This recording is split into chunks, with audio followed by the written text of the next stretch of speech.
Good day, fellow rockers, moshers, and the vinyl CD community. I'm Jay Dub, and today I'm just going to be doing a vinyl update.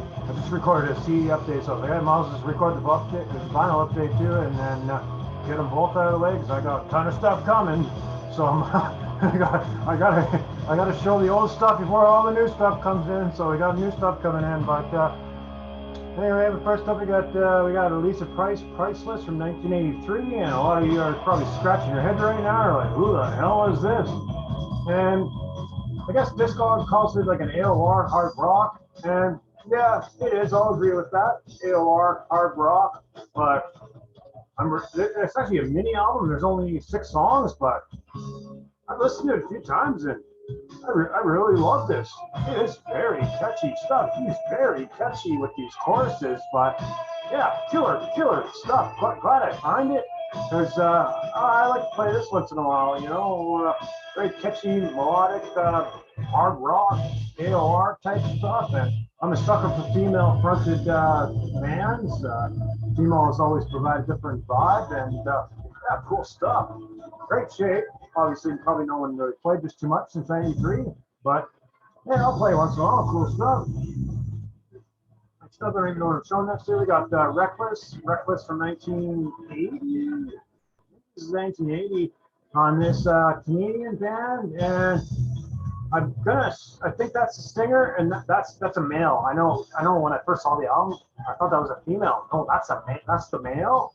He's the guitarist, and I believe that's the singer. And people may actually get confused or maybe seen the band Reckless. Their second album has all males on the front. You're thinking, is that a different band? Is that the same band? It is the same band. So when they did put out their second album, 4 years later, they reconvened, and the female singer left, and a male singer joined. So when I seen that reincarnation of Reckless with the male singer, I wasn't super interested. It was, very glam stuff. But before they had the female singer, and this rock and stuff, it's very, hard rock, early heavy metal sort of stuff. I was going to take it out, but I don't even need to. I think it's 1980. This is pretty cool album, great stuff. I think it's 80. The sleeve's a little beat up, but this thing's old, man. This thing is old. It doesn't say the year in the back. I believe it's 1980. So Fist was like an early Canadian hard rock band, early heavy metal. So I think they had some stuff in the 70s, 77, 78 sort of stuff. And I think this was second or third album. So by the third album, heavy metal influences coming out by 80. Not fully, some new wave of British heavy metal was coming out. Probably hadn't hit them by the time they recorded this in the 80s. So it's more hard rock, early heavy metal. I know there's a lot of keyboardy synth stuff on this they're playing with. So you kind of got that mix of hard rock, early heavy metal, some synth, some new wavy synth stuff they were playing around with. Great cover, cool stuff. Kind of you definitely wouldn't think they were a metal band with the way they were dressing on there. Look at that, you got one guy's wearing an all yellow suit. The guy's got a freaking I don't even know what they call that, rainbowy red, blue, artsy freaking thing. The guy's got red boots. they were out there. They didn't fully know what the metal attire was. They probably weren't paying attention to Judas Priest and what they were doing in '78 with all their attire. Next up, we got Queen, The Game, and I'm not I guess I am a Queen fan, not the biggest Queen fan in the world. You're going to find much bigger Queen fans, obviously, but yeah, Queen, The Game, 1980. Yeah, 1980, does say. I kind of knew that before, but for Queen CDs, I actually didn't own the game. So then when I found out I could, I think I got a bunch of these grouped up from a Canadian seller, this, and some other stuff. So when I kind of crunched down the numbers, realized I can get this for $10 sort of thing. And it's actually the sleeve itself is in great shape for 1980. And yeah, so I realized I can get this for $10. I said, hey, I can get a Queen I don't own and get it on vinyl for $10. Sure. And it's pretty good shape too, actually. Yeah. And it does some have the I know We got here on the back, Dragon Attack. Testament later covered this on one of their newer albums. Did a cool cover of Dragon Attack, and we got some other hits on this one. Another one, Bites the Dust. So cool stuff on that one. Got a Alice Cooper gatefold here, $1 Million Babies. It's unfortunate whoever owned it did before me at some point down the line. 77, what's $1 Million Babies? 73? 73, 74, something like that. Yeah, it is 73. It does say on the vinyl here, I see. But yeah, 73 on this. And anyway, I was saying someone must have tried to rip off this price tag, so that is probably why I got it so cheap for like $5 sort of thing. So it is what it is on that. And we got the cool gatefold here. I know this originally supposed to come with a bill, a dollar bill, but it does see, you can see right here, someone did take the dollar bill out. So that's too bad, but yeah, I'm not going to make a big fuss about it. And like, oh, it doesn't have the dollar bill, I don't want it. No, for $5, let's just throw it into the order I was making. So cool stuff on there. And we got some Ted Nugent's up in here, and this is cool because I know Ted Nugent's a rocker, you know, just legendary rocker. Again, I'm not talking about politics here, I'm talking about rock music. So Ted Nugent is a rocker, and I always just bypassed Ted Nugent. How do I say this? I always just like kind of bypassed Ted Nugent. I never really dug deep into his whole discography, so I realized, you know, with all this COVID time sitting around at home, maybe now's a good time to dig deep into my Ted Nugent, and yeah, great stuff, Ted Nugent, man. It's I'm glad I'm getting time now to go through some of these classic rock bands that I kind of glossed over and didn't get into, like Ted Nugent, Slade, Triumph. So I'm going to be looking to get some Triumph and Slade here because I kind of want to go through some of their stuff now. So we got Ted Nugent, Cat Scratch Fever, as I've seen, we got the hold up here. Cool stuff. 70, what's Cat Scratch Fever, 77? Yeah, it is 77. And I did like this one a bit better. Weekend Warriors from 78. This one is full of rocking. I like this one a little bit better. Great stuff. Cool picture of Ted on the back here, but even a great cover. Great cover. Cool stuff. 78. Super polarizing album in the metal hardcore realm. Discharge's Great New World. Oh yeah, that was pretty cool. The sun there. The sun's really. Oh yeah, look at that. That's cool. But yeah, Discharge's Great New World from 86. And this is super polarizing album. Discharge was originally a hardcore band for the first couple of releases. And in 86, I don't know, I pulled a wiki and he said the singer was listening to a lot of Led Zeppelin and kind of just inspired his vocal change to like a shouty falsetto sort of thing. It's very off-putting if you're not used to it, if you're not like open to bad vocals. Like vocals are bad, I'm not gonna lie to you, but in its badness, there's some charm to it because they are so bad and they're so out there and just doing something totally fucking different. It's much like Celtic Frost Cold Lake, where you either love it or hate it. It's so polarizing still to this day. This is one of those albums still super polarizing to this day. Great New World. Yeah, like when this came out, the hardcore guys, like the hardcore kids that followed them when they were an early hardcore band, when this came out, they disowned this album. They tried to tour for this album, and it was a disaster. They got booed off stage. The kids would on their way to running out, they would steal all the merch.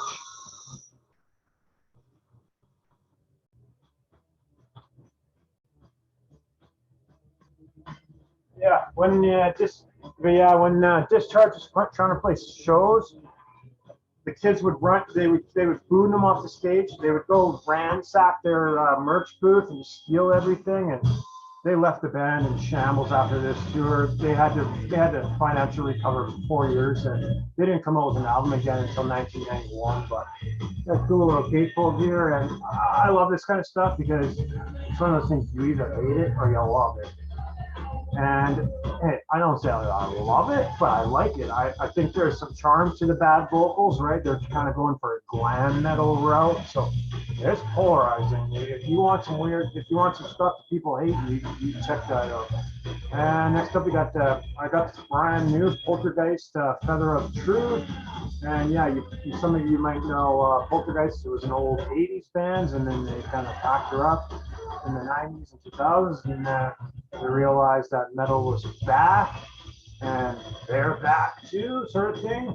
And yeah, I just kind of stumbled across this, and I was like, hey, this is only 20 bucks Canadian, right? Brand new. So you get a brand new vinyl for 20 bucks.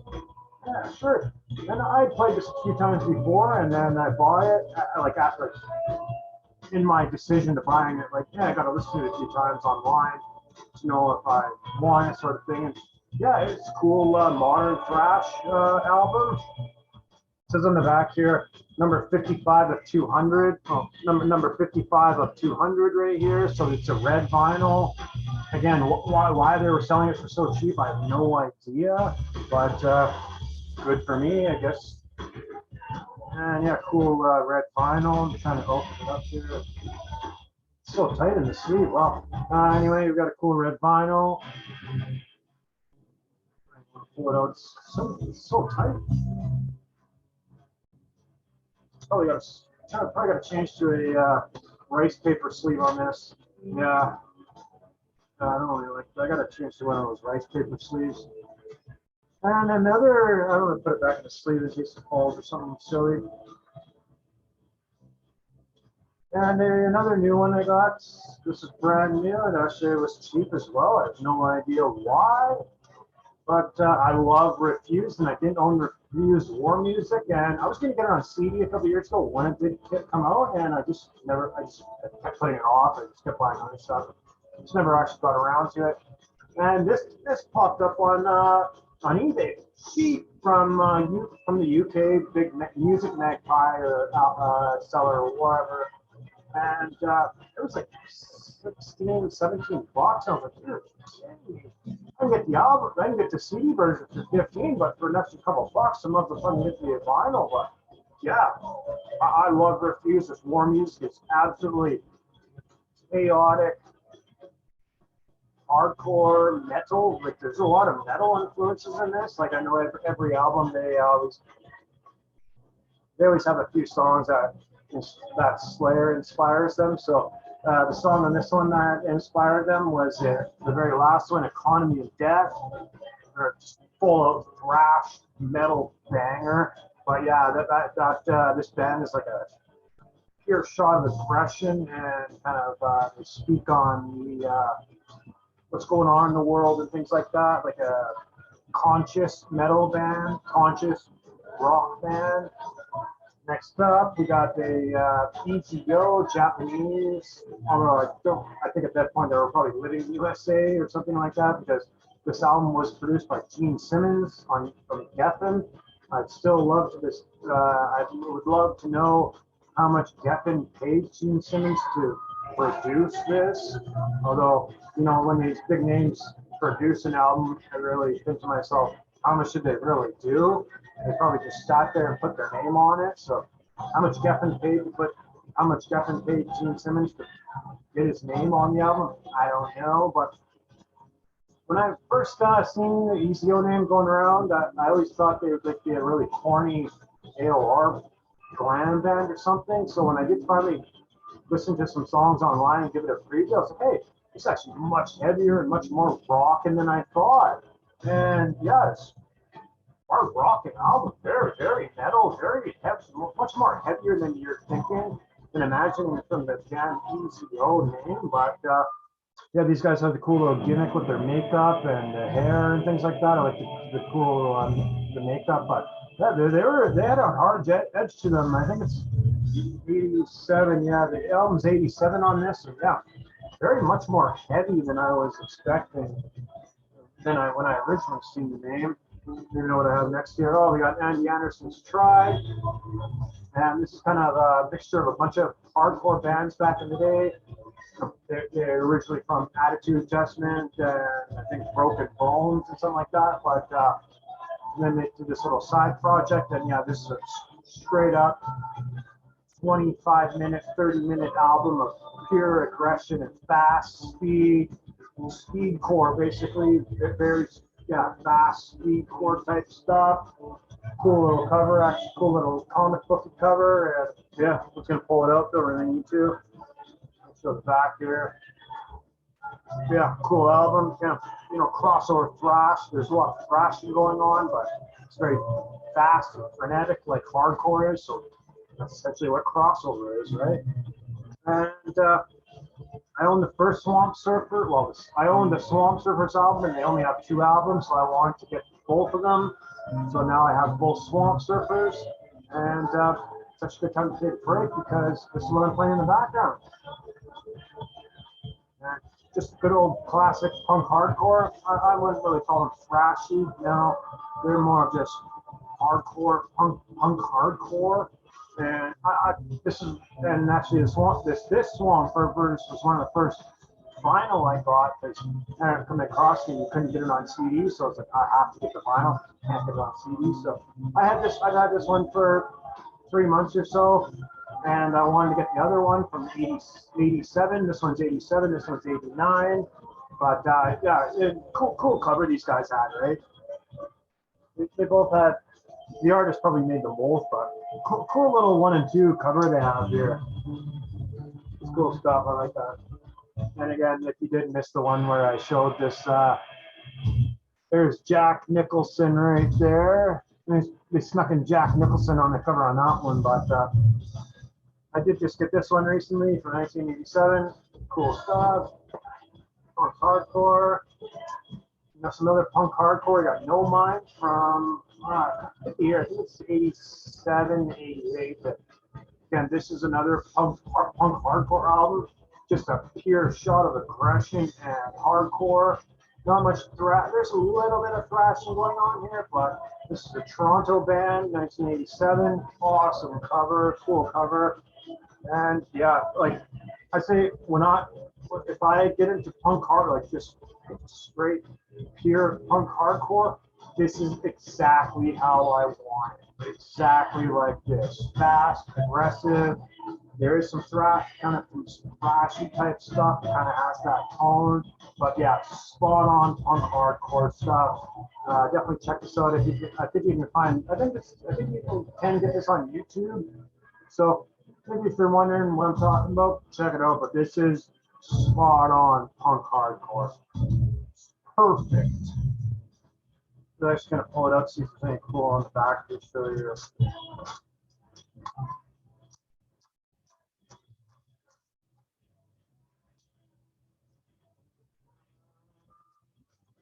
No, not really anything interesting on the back. Just tells of the ordinary man and the album. Toronto, Ontario, where they're from. Canadian punk hardcore. Just spot on stuff. And last, we got some obscure Swedish thrash. God BC, Eargasms in Eden, 1991, and yeah, this is for whatever reason a super unknown Swedish thrash band. I'd say there's some crossover stuff going on here, but they are listed as a thrash band, so I'm gonna go with that because when I listen to it, there's thrash to me. Obviously, there's some like the hardcore, like the vocals might be a little crossovery, so it's not your typical thrash band, but it is a thrash band regardless. And yeah, great shape on this. It's pretty well mint other than its wrap. I guess the corner looks banged up. Yeah, pretty well mint stuff here. And I love the second song, Drunk on Wine. It actually reminds you, almost makes me think it could have been almost could have made me think it was a Celtic Frost song or something. Drunk on Wine. It kind of has that vibe from Celtic Frost. Mental Vortex, almost sounds like that, a bit like that, stuff like that, or even like Cold Lake, right? But And hell, I don't think it was a cover, but I love that Drunk on Wine song. It's a cool song. Yeah, if you can get your hands on this, check it out. I know you can find a preview of it on YouTube, so check it out. And you're missing out on some cool, obscure 1991. Actually, you know what? I thought it was 1991, but I'm so wrong because it actually says 1989 on here. So that's new information to me because I think even on Discogs it shows 1990, 1991. So I guess I'm wrong on this. 1989 Swedish rock. And there we go. We got a vinyl update there. Thanks for watching. Subscribe, Mosh. See you later.